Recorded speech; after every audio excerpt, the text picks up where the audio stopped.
É um prazer estar aqui com vocês. Grande Rodrigo Aragão, Mayra Alarcon, dois dos nomes que têm uma grande representatividade no cinema de gênero, no cinema de terror, e que mais do que nunca é necessário, não só para representar o cinema brasileiro num momento crucial que estamos enfrentando de políticas públicas, de briga, né, por direito de janela, né, de exibição no nosso circuito, e pela pandemia, que virou tudo online, mas mais do que isso, porque cinema de terror nunca foi tão político quanto agora. Então, como foi ver essa estreia no 10º Cine Fantasy, tão linda, tão aclamada, tanto no drive-in, quanto agora na repercussão online, que foi justo em que dia, né? Vamos lá. 7 de setembro.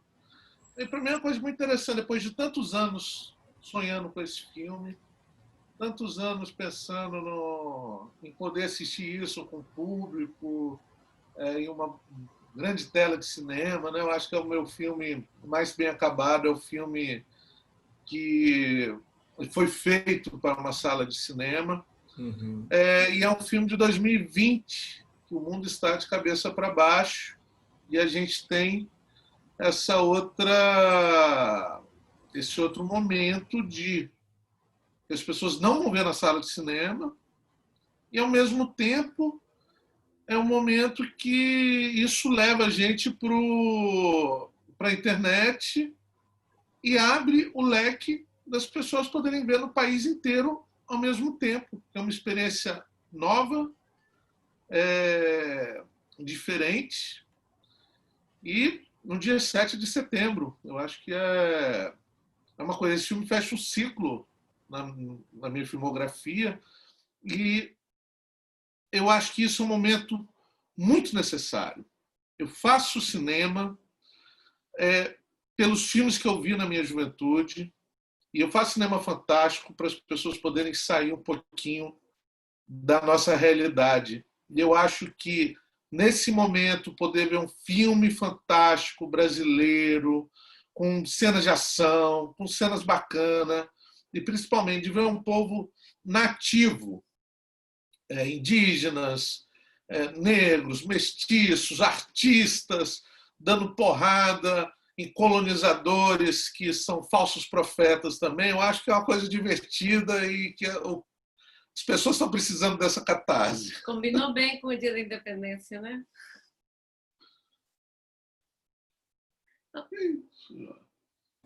Muito, gente. Eu mutei enquanto vocês respondiam para não vazar o áudio. E eu acho que, como você falou, eu acho uma frase incrível que representa muito bem essa potência do cinema de gênero, né? Do terror, da ação, da adrenalina. A gente mal percebe, quando a gente é envolto numa química de cinema, a gente pode fazer uma crítica muito mais séria, muito mais dura às instituições, aludindo à grande frase, né, do James Baldwin, que foi recentemente replicada pela Madonna, né, então viraliza, que o papel da arte é perturbar a paz.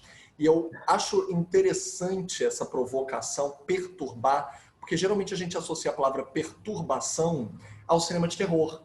A gente pensa, nossa, essa cena foi perturbada, tem tripas, tem gore. Mas, ao mesmo tempo, a gente nunca esteve tão perturbado quanto pela política e políticas públicas, que estão, inclusive, retirando verbas garantidas, editais ganhos, como, por exemplo, foi o do festival, que tinha edital ganho e, com todas as questões, não foi liberado. Então, como foi, em primeiro lugar, né?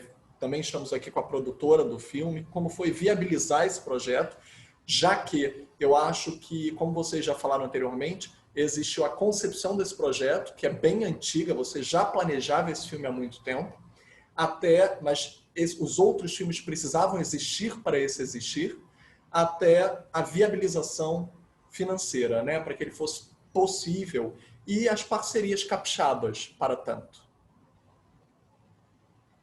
Então, a gente até chegar no cemitério teve 5 longas antes, né? Uhum. O Rodrigo, o Cemitério das Almas Perdidas é um sonho que está escrito mais ou menos desde 2002. Lançamos os 4 primeiros longas sem nenhum tipo de incentivo, né? A Mangue Negro, A Noite dos Chupacabras, Mar Negro e As Fábulas Negras. com a ajuda do nosso produtor executivo, Herman Pidner. E depois disso, a gente começou, mais ou menos na época das Fábulas Negras, um pouco antes, a flertar com os incentivos, as leis de incentivo do nosso estado, da Secretaria de Cultura. A gente ganhou 2 editais para fazer um festival de cinema, uma mostra, né, o Cine Terror na Praia, e aí a gente se sentiu um pouco mais seguro de apresentar um longa. Esse longa, na verdade, o primeiro que a gente apresentou foi As Fábulas Negras e não passou.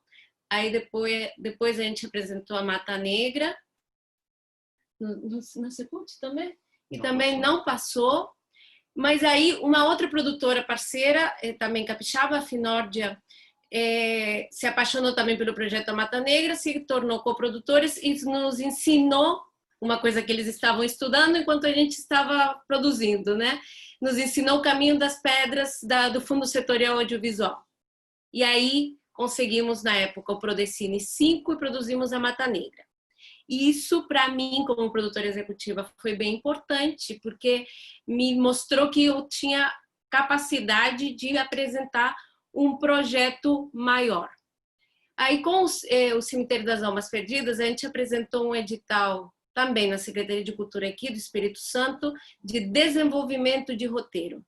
E aí a gente desenvolveu o roteiro e o projeto para apresentar já a Ancine, Fundo Setorial e a própria Secretaria de Cultura. Foi muito legal, o Rodrigo pode falar melhor de como foi a parte do desenvolvimento do roteiro, né?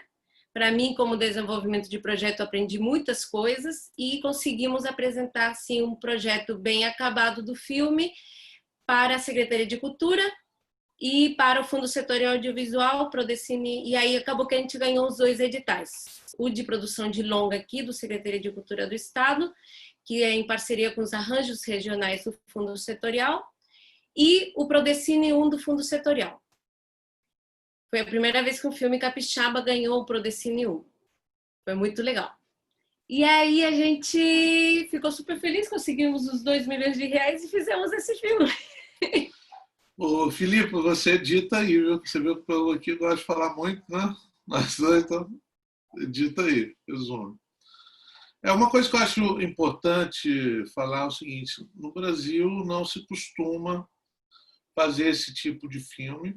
O cinema do Espírito Santo, ele ainda não é uma grande indústria como Rio e São Paulo. Então, para fazer um filme tão diferente, nós começamos do início, que é o quê? Formação de profissionais. Então, a gente deu oficinas de efeitos especiais de maquiagem, de interpretação para cinema, pegamos pessoas da construção civil, temos oficinas de cenografia, né? Ensinamos a trabalhar com isopor, pintura de envelhecimento.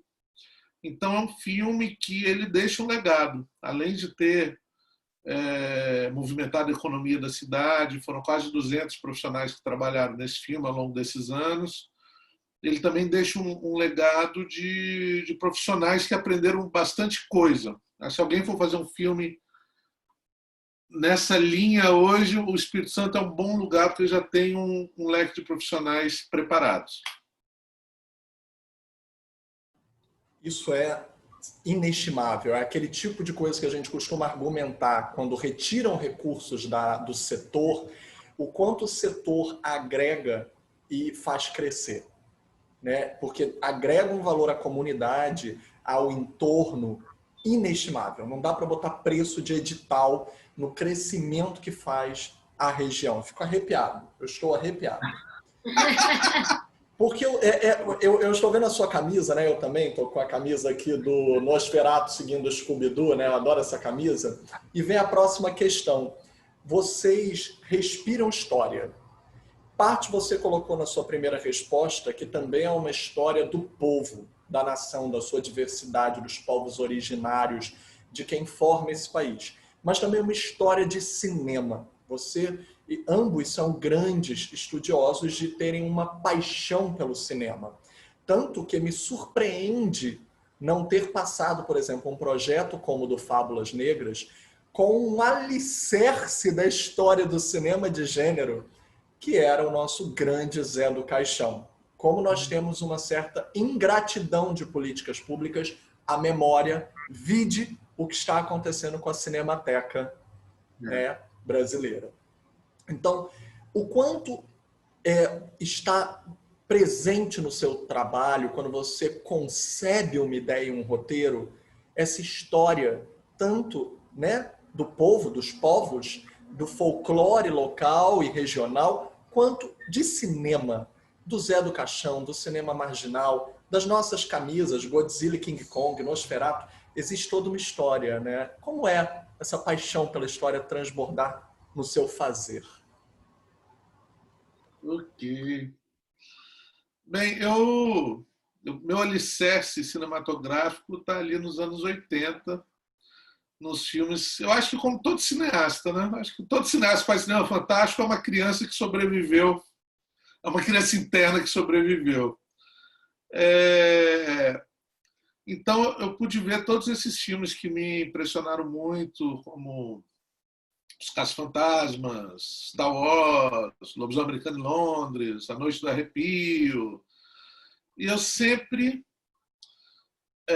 além disso, eu tive a referência de ser um cara que mora no interior do Brasil, de uma aldeia de pescadores, de conhecer muitas histórias interessantes.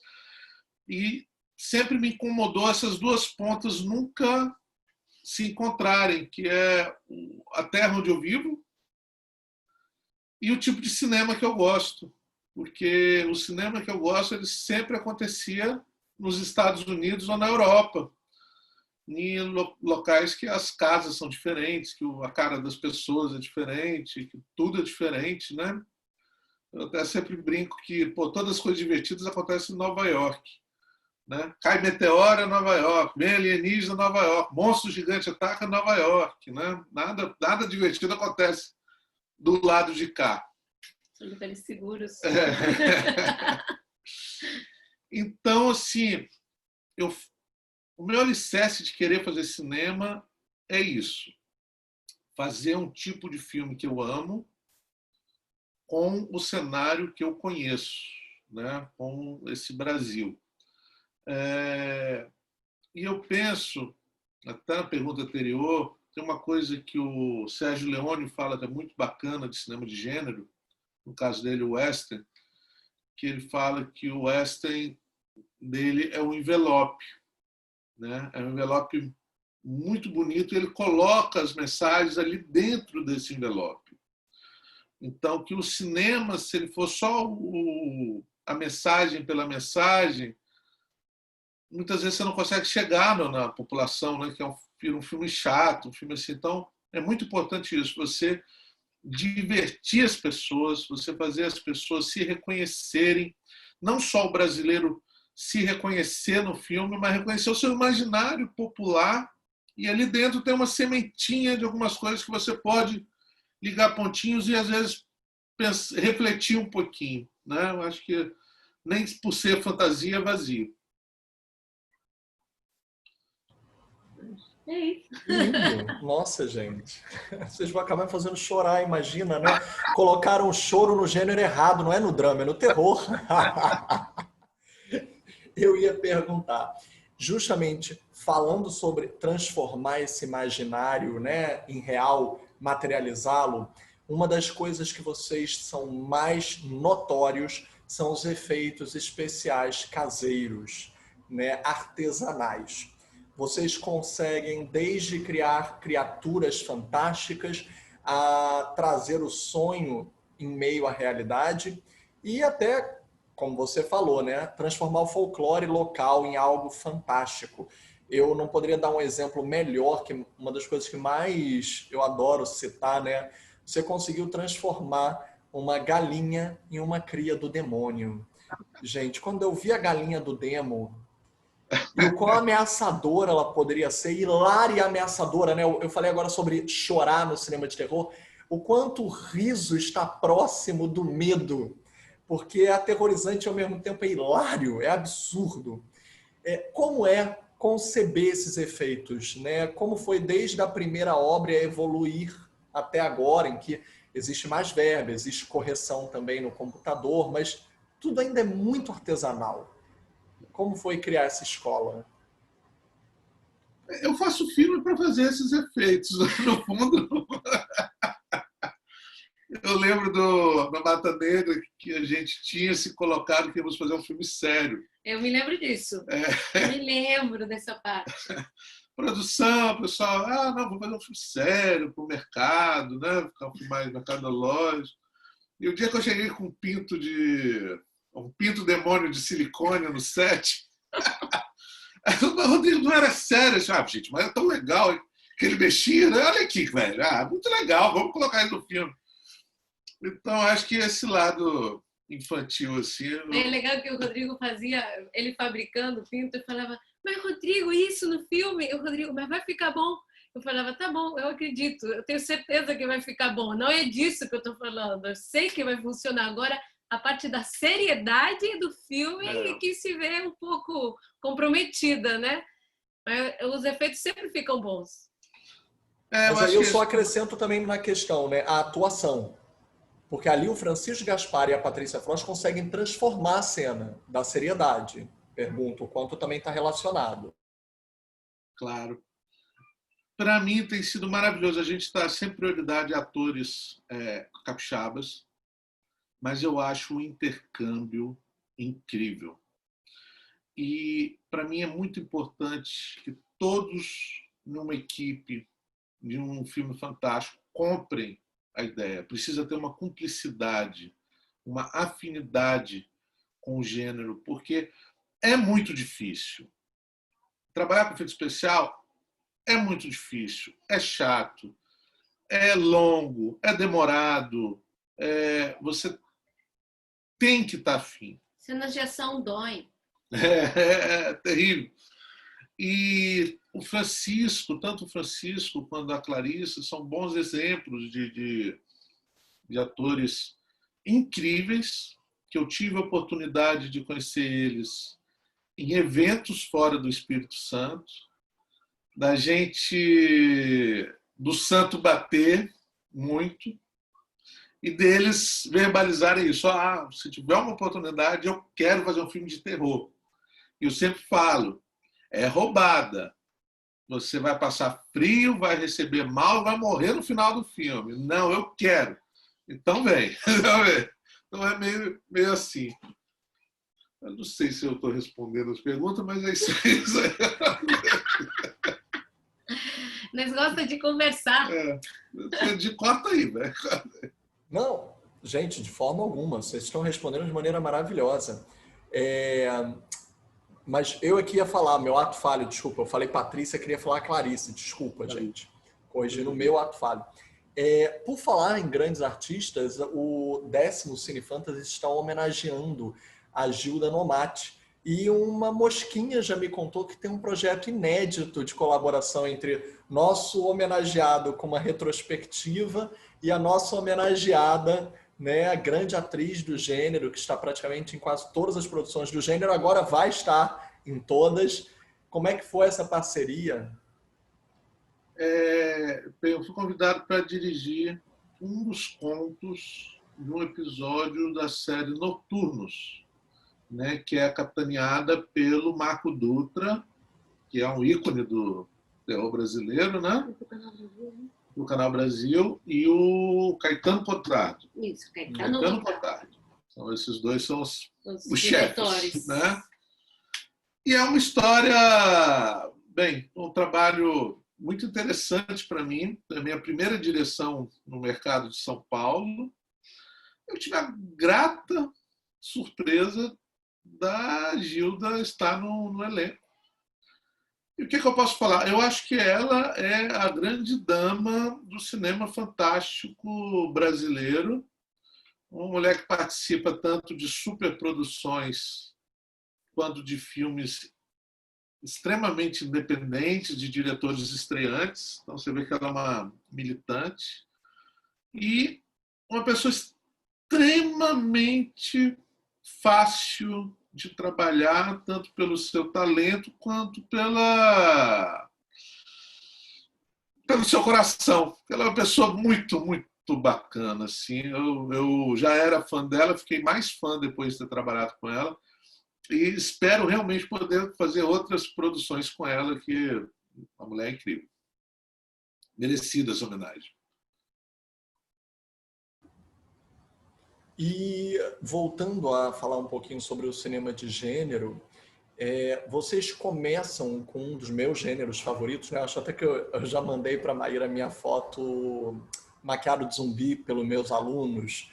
Eu amo, né? Meu sonho. Amo filme de zumbi, é um dos meus gêneros favoritos. E vocês começam abrasileirando o zumbi. E os zumbis cada vez mais são reconhecidos, né, como uma questão mesmo política, claro, como todo cinema de terror, mas adaptável a cada região, como foi o Juan de los Muertos, Juan dos Mortos, né? Em Cuba, que tem toda uma metáfora social. Jorge Romero já fazia isso também. Então, desde usar o shopping mall como um exemplo crítico ao capitalismo, a Terra dos Mortos, que vai aí mesmo mostrar o quanto a questão de classe também seria, como nós estamos vendo com a pandemia atual, que aqueles que mais sofrem são as camadas mais pobres e que seriam os primeiros a serem provavelmente afetados. Então, como foi pegar o mangue, algo tão brasileiro, tão nosso, e transformar e daí deslanchar? O quanto você acha que esse primeiro contato ditou a sua assinatura como linguagem? Eu também sempre fui muito fã de filmes de zumbi, principalmente o dos anos 80 e 90, assim. Fome Animal é meu preferido. Fome Animal, Volta dos Mortos-Vivos são os meus preferidos. E desde o início eu penso, hoje é um gênero muito desgastado. Para fazer algum sentido, fazer uma produção de zumbi, tem que ter algo de diferente. E o que eu posso oferecer de mais original é ser o mais brasileiro e regional possível, né? Porque isso ninguém fez. O Manguezal sempre foi um cenário que me encantou desde a minha infância.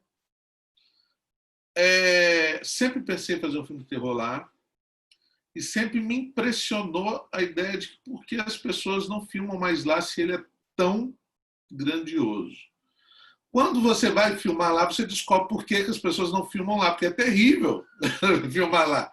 É um lugar muito inóspito, principalmente por equipamento, né? Mas eu gostaria de um dia poder voltar ao Manguezal e poder mostrar aquilo em Ultra HD, né? Já que o Mangue é um filme muito precário. Ainda eu gostaria de mostrar aquilo para que as pessoas tivessem uma noção do quanto grandioso aquele lugar é, quanto lindo é. Mas aí, completando a fala do Rodrigo, essa questão de que os zumbis podem ser políticos e tal, no Mangue Negro tem uma fala muito importante do protagonista Luiz, que é que ele observa que ao seu redor tudo está apodrecendo, né? Na verdade, a partir do Mangue Negro, os filmes do Rodrigo, os nossos filmes, foram apelidados por um tempo de terror ecológico, porque seria a partir da degradação do manguezal que surgiriam os zumbis, né? Então, bem, é por aí que vai o negócio. Era um ecoterror, né? Era um ecoterror. Eu acho incrível isso. Vocês... continua sendo destruído mesmo, infelizmente. Não existe mais os cenários que a gente filmou no Mangue Negro, não existem mais. E para mim é muito interessante, assim, e foi uma grande descoberta, porque quando eu comecei a trabalhar no Mangue Negro, que foi na época que eu conheci o Rodrigo, eu morava no Brasil há 6 meses praticamente. Tinha menos de um ano que eu tinha me mudado para o Brasil. Então eu não conhecia Manguezal. Eu não sabia o que era o mangue. Eu fui conhecer o mangue cheio de zumbi. Tratamento de choque. E eu era... Deixa eu te mostrar como é que é aqui. E eu era a única mulher no set. Tadinha. Eu sou pequena e eu era a única mulher no set na produção. Tipo, o meu trabalho era ser a produtora do set, e o set era cheio de água e de lama, até a cintura, literalmente. No nosso set não tinha banheiro, não tinha nada. Por isso que eu casei. Eu tenho que casar com essa mulher, não tem jeito. Não tem jeito. Aí foi que eu conheci o Mangue e entendi o porquê do Rodrigo querer fazer um filme de zumbis contando essa história feia, digamos, que fora a grandiosidade do mangue, você vê o esgoto sendo jogado no mangue, as pessoas jogarem, sei lá, sofá, não quero mais um sofá, joga lá no meio do mangue. Então você vê os cenários lindos com essa poluição ridícula. Por falar nisso, é uma questão tão potente, né, tão importante. Você, como produtora, e às vezes, né, muitos estudantes de cinema têm uma noção pré-concebida de que produtor está ali para limitar a criatividade. E a gente sempre tenta explicar em aula, né? Não, gente, pelo amor de Deus, em primeiro lugar, que limitação é criatividade. Ainda mais num país onde os recursos são escassos ou são caçados. Então, como, por exemplo, a linguagem entre a produção e a direção já conseguiram gerar novas ideias? Algo que teve que criar um atalho, algo que teve que criar um entorno. Isso não vai ser possível. E, de repente, gerou uma nova ideia justamente pelo que é possível redescobrir e transformar. Como esse diálogo, às vezes, ajuda a conceber uma criação. Bem, eu acho que aqui o diálogo flui fácil, né? Eu e o Rodrigo, na verdade, eu sou produtora para viabilizar os nossos filmes. Então, o Rodrigo tem sempre uma ideia louca inicial, que eu me empolgo, porque eu sou empolgadinha, então eu vou atrás dessa ideia louca e a gente começa a viajar na maionese juntos. Quando vê aquela ideia que era desse tamanho, já virou uma bola gigante. E depois disso a gente tem que pegar aquele monte de massa de modelar e começar a transformar numa coisa viável, desculpa. Então a gente começa, o Rodrigo vai escrevendo o roteiro e eu vou junto, sempre meio que tentando imaginar a forma que isso pode ser viabilizado. Na verdade, como produtora e como muito apaixonada pelo cinema que a gente faz, eu deixo o Rodrigo viajar na maionese dele, no roteiro que ele quer escrever, e sempre falo para ele que ele pode escrever tudo aquilo que ele gostaria de ver na tela. E depois, quando chegar a hora de ver quanto que esse filme vai custar, é que a gente vai começar a podar, porque também dizem, né, que tem produtores que começam a podar antes do roteiro ter escrito. Eu sempre acho que é melhor deixar a criatividade fluir, porque o trabalho do produtor não é cortar recursos, e sim viabilizar o filme, independente, aspas, do recurso, é o que eu acho, né? Então, eu acho que se você consegue imaginar o filme, depois você começa a imaginar como aquilo pode ser possível de ser feito dentro de um orçamento. Às vezes você tem 10 mil reais, 100 reais, você tem que ver dentro daquele orçamento o que você consegue fazer do roteiro. Às vezes tem cenas que caem, às vezes tem coisas que são modificadas. O Rodrigo já quis explodir uma represa. Não deu certo. Mas vamos só lembrar da lição do Gia Zanquet, né? Procura a represa que vai ser explodida e agenda para filmar nela. É mais ou menos isso. Mas tem uma questão aí também interessante, o seguinte, como sempre quando eu estou em oficina sobre produção, eu falo disso. Eu sempre me concentrei muito no que é possível. Acho que todo o meu roteiro, desde adolescente, eu sempre quis muito fazer. Então, eu sempre projetei minha criatividade para algo possível. Menos no cemitério. Porque o cemitério ele foi escrito numa época muito difícil da minha vida. Foi quando o meu teatro Mausoléu lá que a gente tinha, aquele espetáculo mesmo existia, estava meio que falindo, estava fechando, então foi uma época complicada. E eu escrevi essa história como uma válvula, como um sonho, como algo que, Dantes, eu quero escrever história. E ela foi quase uma terapia para mim naquela época. Ela ficou na gaveta há muito tempo. Mas eu sempre tive esse acordo de um dia fazer esse filme. Tanto é que o último plano do Mangue Negro tem um cemitériozinho lá, né? Lá em cima, lá, feito com argila e palito de fósforo, mas está lá. Então, era acordo meu de fazer. Quando a gente entrou no projeto de desenvolvimento, que eu tiro esse roteiro da gaveta, que aí começou essa coisa. O que é possível no mundo atual fazer? O que será que dá conta? E aí a gente começou a peneirar. Essa cena é possível, essa cena é possível. E foi, para mim, um processo de descoberta também, porque eu sempre achava o roteiro impossível de ser feito. Né? E foi muito legal, porque nesse processo, né, as primeiras ideias que a gente tinha para o cemitério, a gente ia viajar, a gente inclusive chegou nas nossas viagens, procurar cemitérios, procurar igrejas, tipo, pensando em locações, até que teve uma ideia, vamos alugar um galpão, vamos construir os cenários. E isso fez possível muitas cenas que para a gente inicialmente no roteiro era quase impossível, porque ia precisar estar no cemitério, entrar numa catacumba, sabe?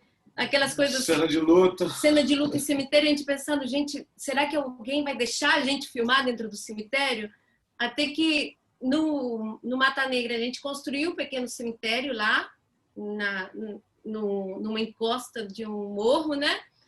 E o Rodrigo falou, eu vou construir um cemitério. Primeiro pensamos em construir no sítio mesmo, mas depois quando a gente chegou na conclusão de que esse filme tinha que ter um estúdio, nossa vida mudou totalmente.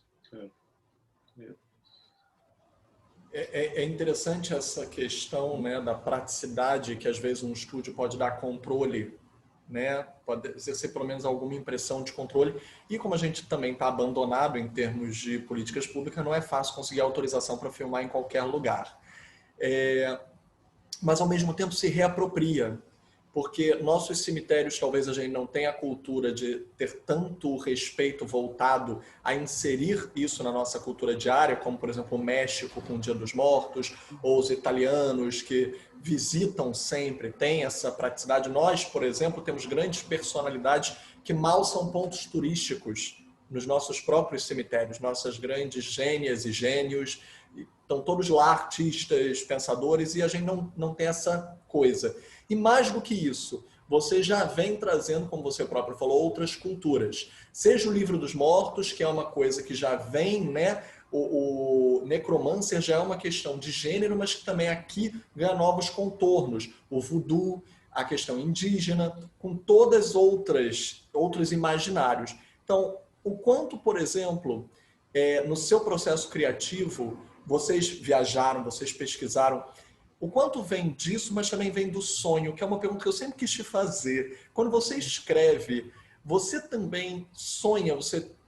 Eu não acredito em pesadelos, né? Eu acho que tudo é sonho e tudo são metáforas. Eu não chamo de pesadelo. Eu não digo, eu passei por uma coisa que tem muita ação ou violência, isso é um pesadelo. Eu não acho. É sonho para mim. Então, quanto você insere esse imaginário também? Você sonha e escreve? Eu sempre quis te fazer essa pergunta. Engraçado que essa semana veio um curta-metragem através de um sonho. E eu tô doida para fazer. Sonho. Eu já até coloquei título e tudo, tô doida para fazer esse curta. Tem o sonho dormindo e o sonho acordado. Não acho que você vira uma máquina ali e ceninhas vêm, né? Às vezes não vem. Tudo vai ver uma cena aqui, uma imagem ali. Eu uso bastante, na verdade, bastante. Eu acho também que essa pesquisa em cima de cemitério, eu passei mais de uma década visitando o cemitério. Toda cidade que eu ia, era uma coisa da pessoa, esse cara é meio doido, né? A primeira vez que ele foi visitar meus pais no interior do estado, a gente foi para o cemitério. Nossa primeira viagem juntos, a gente foi para o cemitério. Eu gostava de fotografar, de ver ângulos e tal. Acho que a conclusão é estranha. O cemitério de Buenos Aires, lá a gente foi várias vezes na Recoleta. Toda vez que vai a Buenos Aires tem que ir lá. E chegamos a essa conclusão que não seria nenhum. Eu deveria pegar esse mundo imaginário e pegar um pouquinho de cada e assumir a fantasia. Isso também foi muito bacana. Porque a gente começou também, pesquisou sobre aldeias indígenas, povos indígenas, momentos históricos. Fizemos toda uma pesquisa para concluir que o mais legal que a gente poderia fazer é assumir a fantasia, assumir que é um Brasil, é um mundo imaginário, que tem um link com a realidade, mas é um mundo imaginário, e isso dá uma liberdade muito interessante para a gente, né? E ver, é um filme de fantasia, ponto. Vamos brincar disso, e isso nos deu uma liberdade muito grande.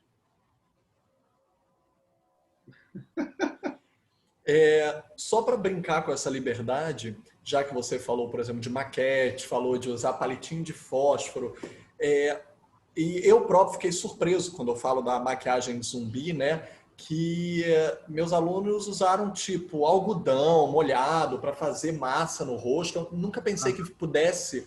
Disseram, lógico, seria melhor látex, mas a gente não tem látex, a gente compra o barato. Então, a criatividade, né? Se você puder vislumbrar um pouquinho, deslumbrar um pouquinho as pessoas estiverem acompanhando, o quanto você pode dizer assim de criatividade, que você até já se surpreendeu de utilizar coisas que nunca se pensaria para virar uma outra coisa, né? Esse fator reciclagem da criatividade, bem Joãozinho 30, né?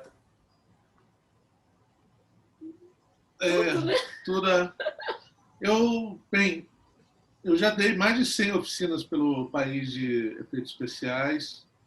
Muito orgulhoso de ver muitos que passaram por alunos meus hoje no mercado. Tem alguns que foram alunos de alunos. Eu sempre falo isso, o brasileiro vive no hard. O mercado para nós é mais difícil, a gente não tem acesso ao material correto. Quando a gente tem o material 20 vezes mais caro para a gente, e a gente recebe 30 vezes menos que um profissional do exterior. Então, a gente vive no difícil, no modo difícil. Vamos assumir isso. E, para mim, é muito importante sempre dar essas oficinas, essa questão, baseado na nossa realidade. Então, nas minhas oficinas, eu ensino isso aí. Fazer maquiagens com trigo, com gelatina, com algodão e cola.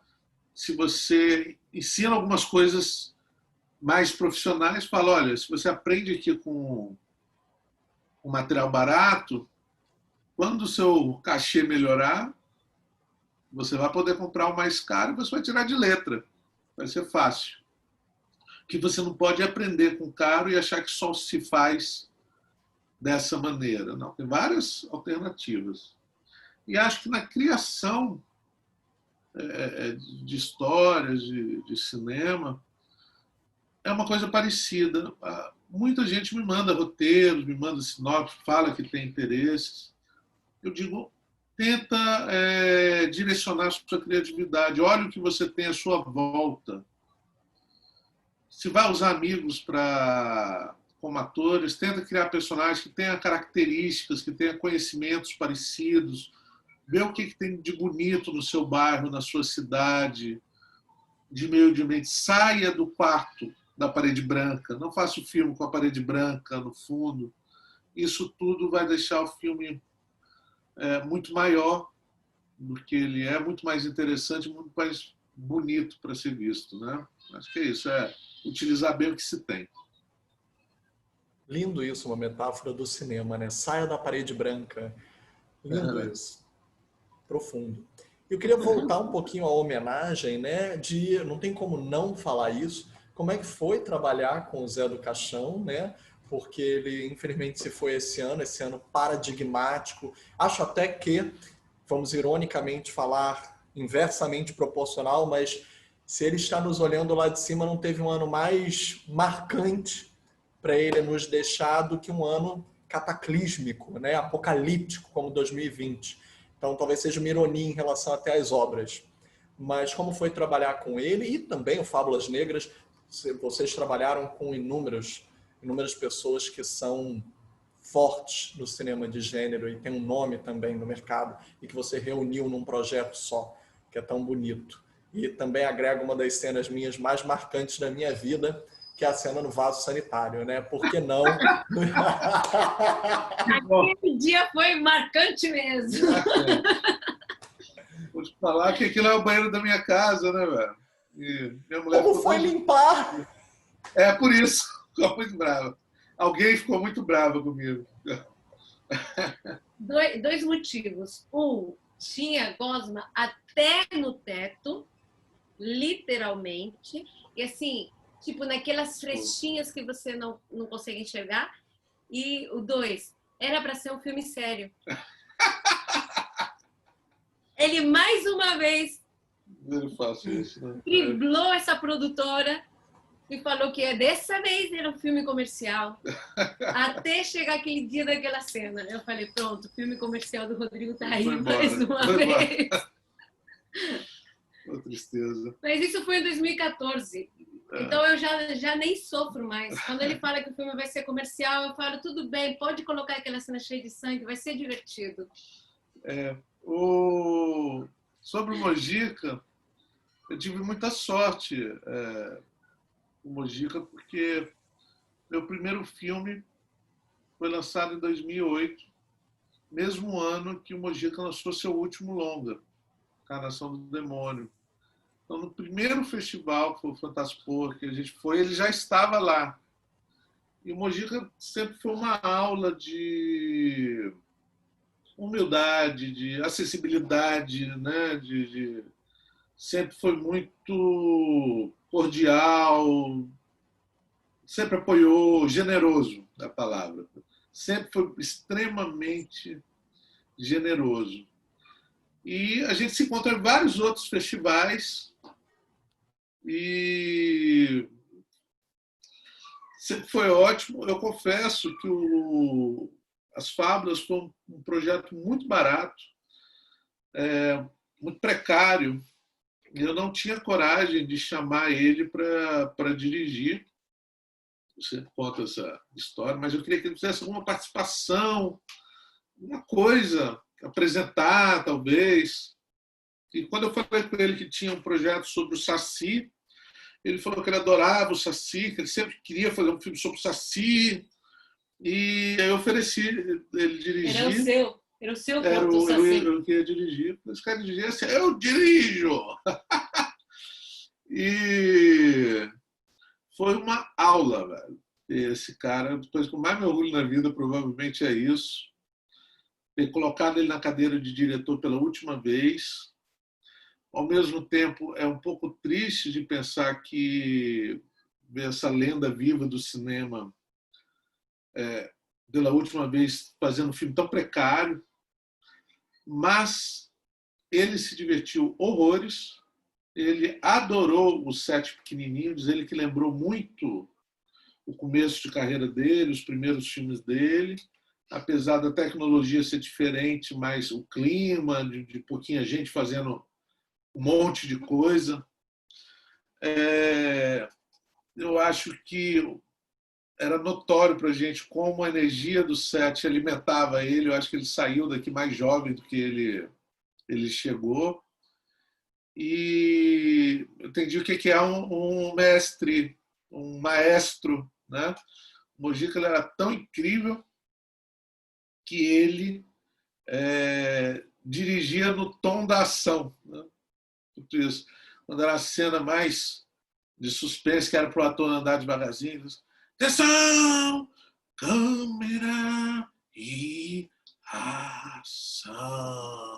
E o ator vai no ritmo da ação dele. Quando a cena era muito impactante, atenção, câmera e ação! E o cara já... Então é um maestro mesmo, né? O cara regia. Foi muito empolgante para a gente. Eu nunca vi uma equipe tão feliz, né? Tem uma cena que não é pela entrevista, não, vou contar um caos. Você quer eu, Joel Caetano, que é super fã também, e o Marcelo Castanheira, que foi o diretor de fotografia, que era muito fã também.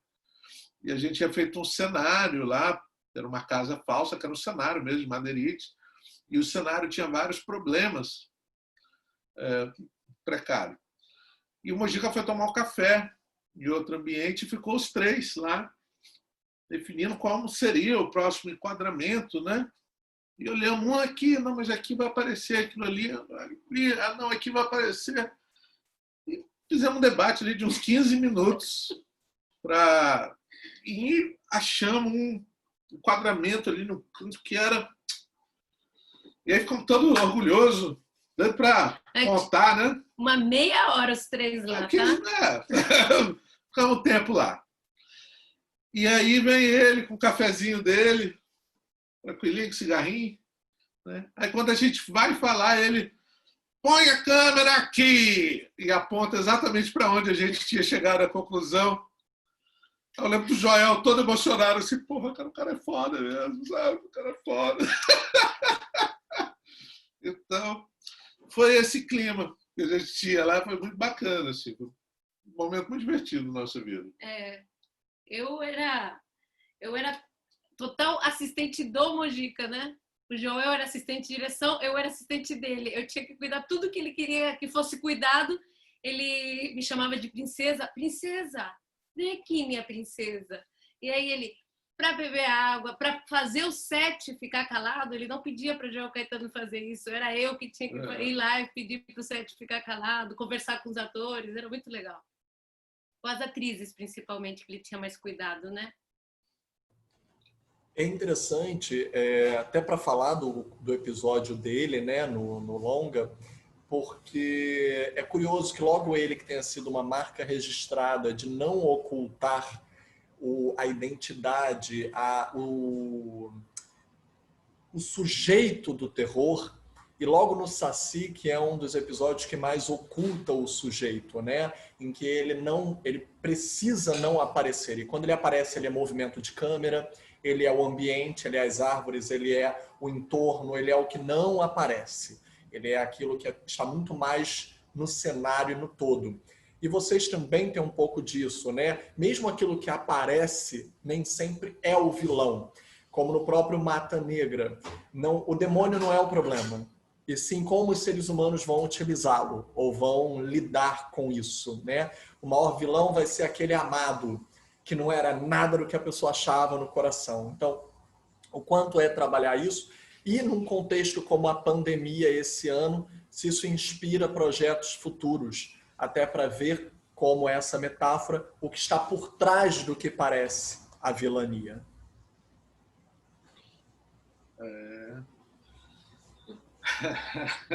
Responde aí, Rodrigo Aragão. Eu acho que cada filme é um desafio diferente. Eu acho que o Mojica, ele, no caso do Saci, ele assumiu isso também. Eu acho que foi uma direção super tranquila para ele estava super aberto às novas possibilidades, né? Acho que foi raro muito cuidado como eu falo isso, mas foi raro na carreira dele criaturas, né? Ele teve ótimos trabalhos de efeitos de maquiagem, principalmente no primeiro filme dele é muito impressionante, né? Menor Levrei Sua Alma, muito impressionante maquiagem, mas nunca foi uma grande característica. Essa parte do boneco ele se divertiu também de ter um boneco, foi muito e foi uma experiência diferente para ele também. No caso da questão da pandemia, eu falo que a pandemia é um roteiro ruim. Esse momento que a gente está passando é um roteiro clichê e ruim, porque é isso. Tem tudo, né? Tem tudo, já foi feito várias vezes, né? Escrito por péssimos roteiristas, que são as pessoas que estão no governo, né? Exatamente. São péssimos vilões. São péssimos vilões. Tem motivações corretas, são caricatos. Se você coloca isso qualquer roteiro, eles vão falar que é um roteiro ruim, porque é tanto ódio, né? Tanta sem justificativa e tantas pessoas com atitudes ridículas. Se você coloca em um roteiro,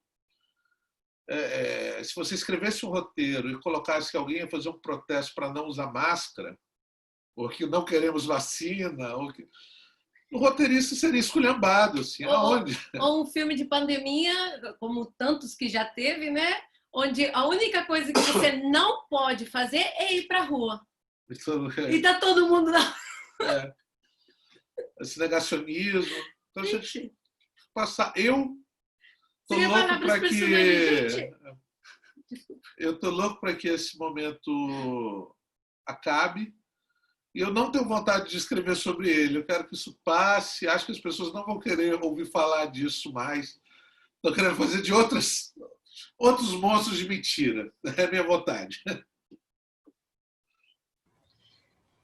Gente, eu, em primeiro lugar, eu só tenho a agradecer por tudo, porque Oh, vocês são incríveis e toda a experiência de vocês é uma aula de cinema. Verdadeiramente é. E eu sou um apaixonado pelo trabalho de vocês sabem.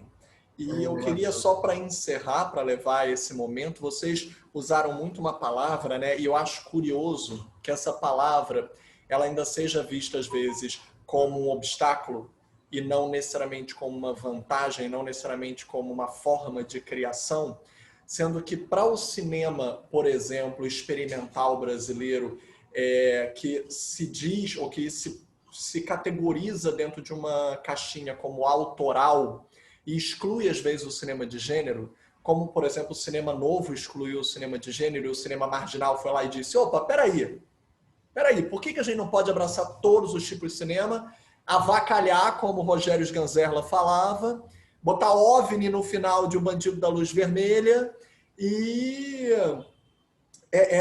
tipo um manifesto antropofágico mesmo. Vamos engolir tudo e vomitar uma nova coisa.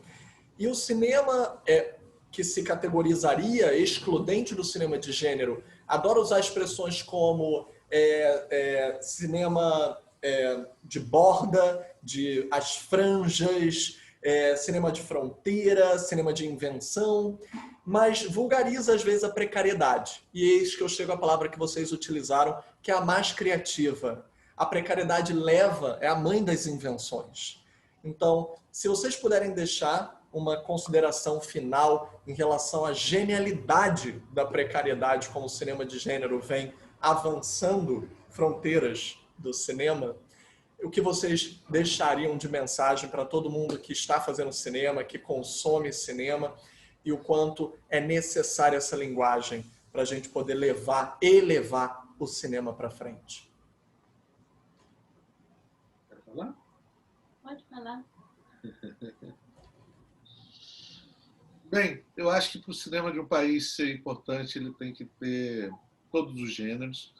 O gênero fantástico, o gênero de terror, não são gêneros menores, não são gêneros de bordas. Ele é a grande coisa do cinema, de poder extrapolar a nossa realidade. Essa, para mim, é a grande beleza do cinema. Das maiores bilheterias do mundo, das 10 maiores, 8 são de cinema fantástico. E é muito interessante a gente poder trabalhar com o que temos na mão, né? A gente fala, George Lucas em Star Wars já usou cotonetes para fazer multidões, ou barbeador para fazer comunicadores espaciais, isso tendo centenas de milhões de dólares disponíveis. Então, a criatividade, o reciclar, ele não é algo menor, não, ele te engrandece. Então, pegue sua câmera, pegue suas ideias, faça um filme divertido, que estamos precisando de filmes divertidos. É isso.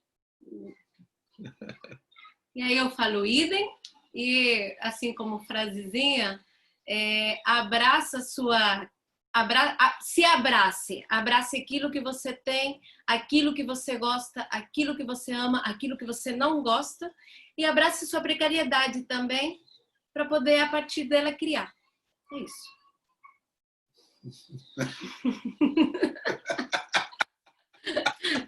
Gente, vocês são demais.